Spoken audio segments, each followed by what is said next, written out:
Elisha replied, "How can I help you?"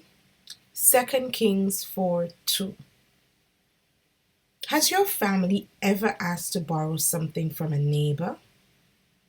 Maybe your family asked for some flour, or perhaps a tool? A poor widow once borrowed some unusual things. This week's lesson is called Never Ending Oil. A poor widow came to Elisha with tear stains on her face.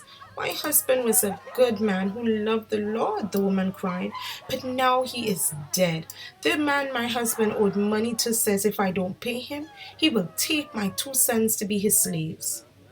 "How can I help you?" Elisha asked gently. "Tell me, what do you have in your house?" "Nothing," the widow answered. "I have nothing except a little oil." Elisha thought about her need. "Go to all your friends and neighbors," he spoke kindly, "and borrow as many empty jars as you can. Then go home and shut the door. Pour the oil from your jar into all the borrowed jars." So the widow borrowed her neighbor's empty jars. She and her sons filled their house with empty jars. Then the woman shut the door.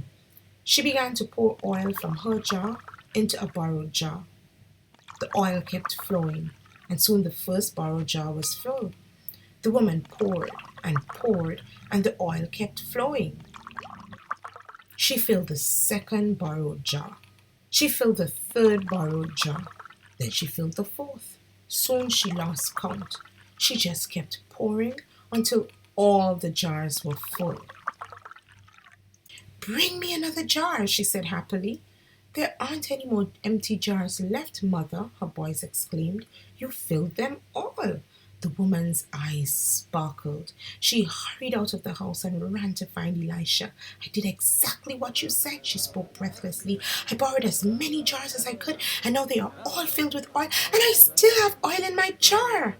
Elisha smiled. "Go and sell the oil," he said.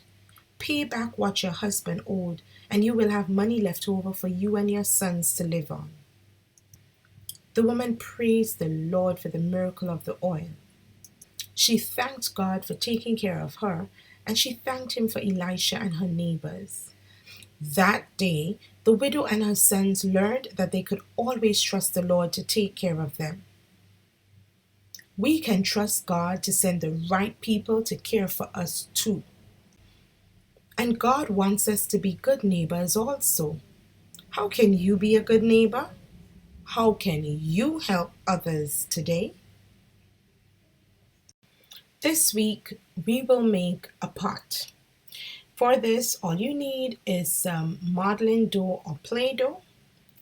You can get it at the store or you can make it at home. If you're going to make it at home, here's the recipe. You need 1 cup white flour, 4 tablespoons table salt. You need 1 teaspoon cooking oil, 6 tablespoons water, and some food coloring. What you're going to do is mix the salt and flour together and gradually add the water, stirring until the mixture is smooth. Then you're going to add the cooking oil and you're going to mix it well. Then you're going to knead the dough using your fingertips and your wrists. Knead the dough for about 5 minutes and then add a few drops of food coloring and mix it up well with the kneading. Okay? After you have your Play-Doh, make a pot. Take a piece of it and shape it into that of a pot. Then discuss this week's story. The woman's neighbors and friends were willing to help her. Are you willing to help your neighbors and friends? Remember our message for this week. God's people care for one another.